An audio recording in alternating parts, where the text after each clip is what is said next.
The Supreme Court case, New York Times versus United States, took place in the summer of 1971.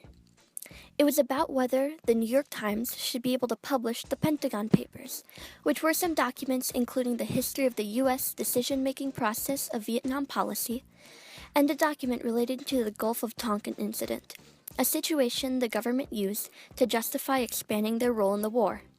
And it all started with Daniel Ellsberg. So there was this guy named Daniel Ellsberg, and he didn't really like the Vietnam War. So he gets these documents, which were called the Pentagon Papers. They were kept private because the government feared it might be dangerous to the security of the U.S. So, like the smart guy Ellsberg was, he turns the papers over to the New York Times so they can publish them. The New York Times say, "Thanks, we'll publish these on July 13th.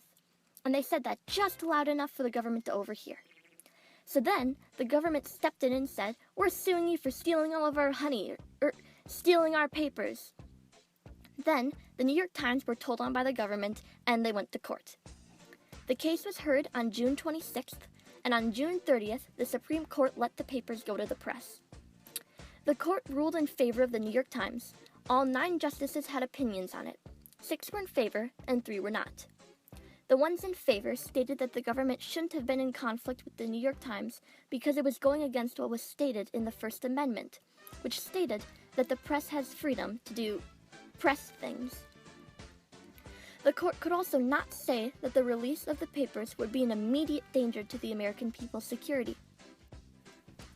The judges who did not agree with the ruling said that the press should not have complete power, and they also had concerns about the publication of the papers resulting in damage to the safety of the U.S. So in the end, the New York Times got to print the papers. The moral of this story is to follow the law, so when you get tattled on, you won't get in trouble.